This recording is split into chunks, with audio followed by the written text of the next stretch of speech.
Hello everyone, this is Defense Politics Asia, and this is the summary for the day of 734 for the 17th of February. The strategic and tactical reporting. And first thing first, from the strategic tactical situation, which is the SITREP, the summary, is the Ukrainian claims of them shooting down 3 aircraft on the very day that Avdiivka has been fallen. So they claim they have shot down 2 Sukhoi 34 and 1 Sukhoi 35 on the eastern part of Ukraine. So a lot of the pro-Russians, of course, dismiss this as ridiculous. I have no idea. I'm just telling you that Ukraine Defense Ministry claimed this shoot down. So it is what it is. So we move on away from that. Over at the southern front, we still have Ukrainian Defense Ministry over talking about Kherson Front, talking about there is Russian attacks against Ukrainian position over on their beachhead. But however, it is unclear where the fighting is, and we haven't seen the word Krinky mentioned over the past 3-4 days, I would say. So I'm not even sure if the fighting is over here. It could be Oleshki region, it could be over at this Pistepny region. We're not sure what is the situation right now. There is no open source intelligence talking about this front line over at the Kherson Front. We will continue to monitor what is the situation over at this front line. We move into the Zaporizhzhia Front, and this is where I want to put the focus on Zaporizhzhia city. This is the Zaporizhzhia Front. There is news coming from pro-Russian sources talking about the Russians suddenly went into a heavy attack against the Ukrainian forces over in the Robotyne region, and according to the information from Ryba, it is said that the attack. So they say that based on their rumored information. Let me see. So they didn't write it here. Okay, so from what I read is that there's heavy bombardments and attack rifle battles all the way from the Kayamsky region all the way stretching to the Huaypole region, which is the Kayamsky sector, Orikhiv sector, Huaypole sector, all is under attack right now. And it's not sure, is this just rumors, is this fake information, or is this just misreading of a small skirmish as a major assault? Is currently unclear. But attack from Kayamsky all the way to Huaypole sector, and then with the attack confirmed over at Robotyne, and Ukrainian Defense Ministry also mentioned about fighting over in the western part of Verbove, and we already have geolocation of Russian forces over in the south of Robotyne. This may be a very major offensive. I have already warned about this in yesterday's report. In yesterday's conclusion, I mentioned that it's very suspicious because it's a little too quiet, and we do know that there is a lot of probing happening over at the Kayamsky sector previously, and there was this Russian push over at the Malatomashka or the western side of Novoporovska, I believe.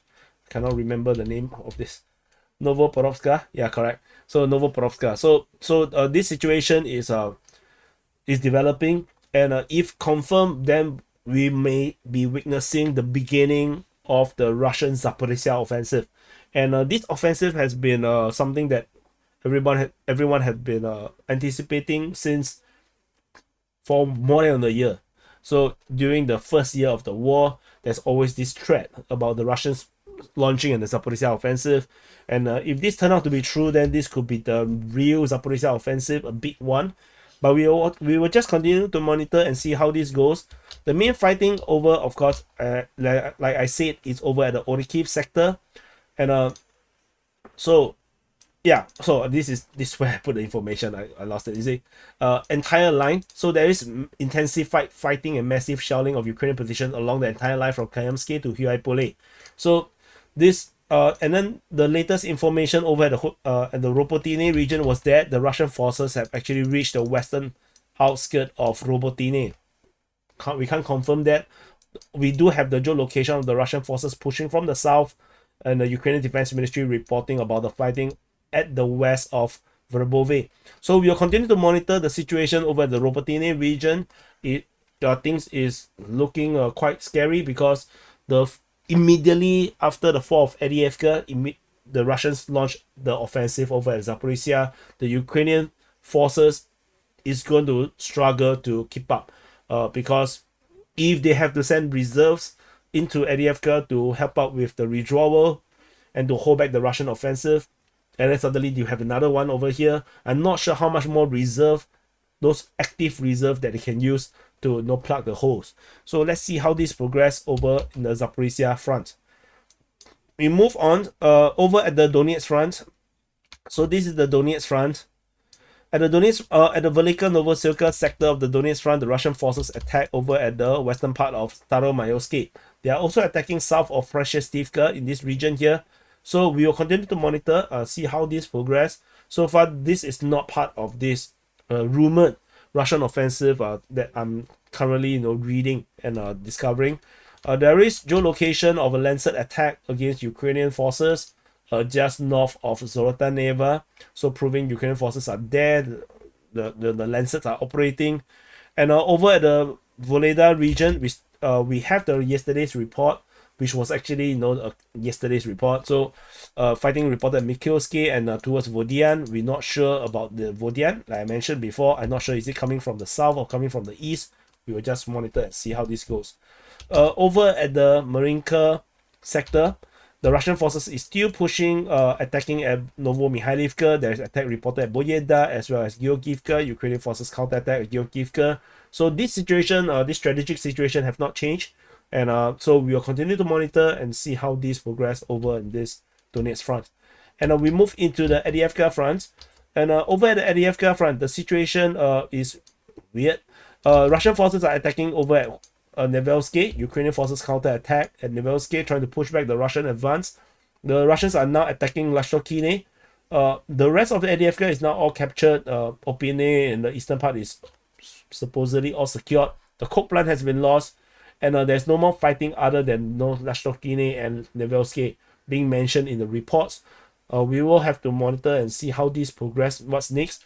According to pro-Russian sources, Ukrainian forces have abandoned Lashtokine towards probably Olivka or Tonenke, because it is too near to the coke plant. Coke plant have a lot of high grounds, and from the high grounds they can actually command fire control on Lashtokine, and the Ukrainian forces cannot build a defense line in that region due to this high ground advantage that the Russians now possess. And the Russian Defense Ministry also already officially announced that they have captured Avdiivka, and this information is from the Defense Ministry. They reported that the Defense Minister Shoigu has reported this information to Vladimir Putin, and he also gave credit to this Colonel General Andrei Morivishev. And due to the name started with 4 letters, M-O-R-D, I'm going to nickname him Mordor, Colonel General Mordor.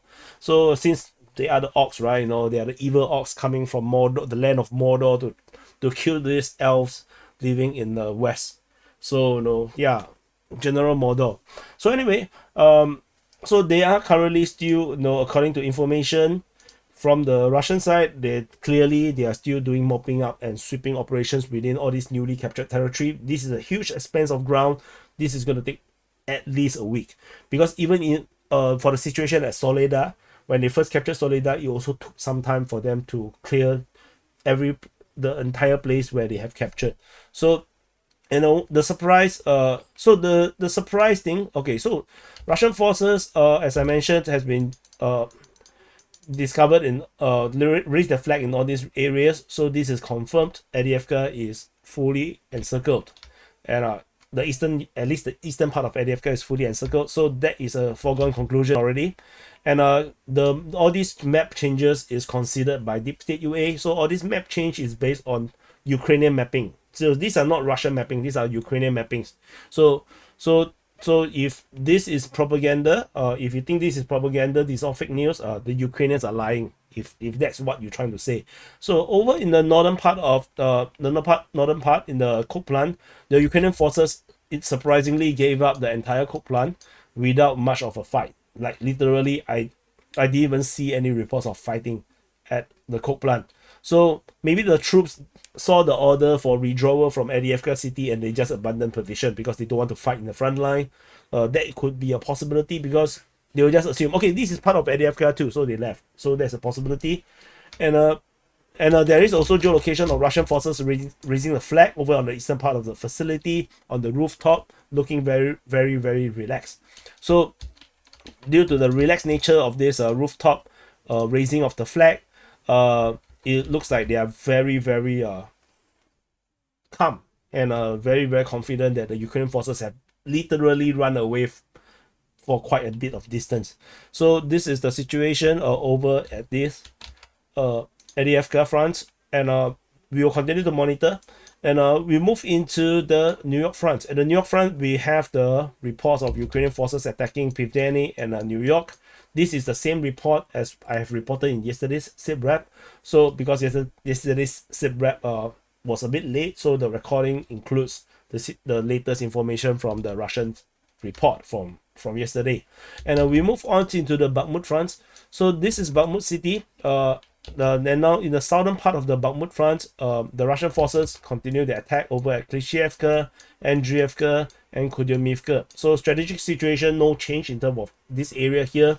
There is no frontline changes, so it must be pretty positional in terms of the fighting over here. And we move on to, over in the northern flank, Russian forces are attacking Ivanivsky and in the Bodanivka region. So this continues. There's not much new information coming out from this area here. Like I said, everybody's focus is over on Avdiivka. And we move on over at the very northern part. There is geolocation of Russian forces forward position getting bombarded by Ukrainian forces just south of Vasyukivka, so proving that the Russians are indeed still over at Vasyukivka region. They are still putting pressure on the Ukrainians over at this location. I have previously done a comprehensive video on the importance of Vasyukivka in terms of the grand strategic situation over in the Siversk Front. So yeah, you may be able to find it, maybe you're not able to find it, but anyway, I did talk about it. I will talk about it again if, let's say, the front line here start to blow up again. And over at the Siversk Front, there is only fighting being reported at Bilohorivka, and that's the only report we have. Over at the Siversk Front, we move into the Kreminna Front. So this is Kreminna city, and zoom out a bit, is over here, this Kreminna. So at the Kreminna Front, this Kreminna city, the Russian forces are attacking Terny, Yampolivka, Torske, and Dibrova. So we will continue to wait and see how this develops. According to the Ukrainians, there is no offensive actions by the Russians, so we will continue to wait and see how this goes. And we move further up north, nothing over at the Zaporizhzhia Front, and further up north again, over at the Kupyansk Front, there is only reports of fighting at Sinkivka, and that's about it. And this report is from the Russian side. Ukrainians say that the Russians did not conduct offensive operations over in the Kupyansk Front. So, like I said in the yesterday's information in the SITREP, I did on the conclusion. I said it's a bit too quiet. So something must be happening. There can't be nothing happening. So anyway, this is the summary for the day of 724 for the 17th of February, and so let's do some conclusions.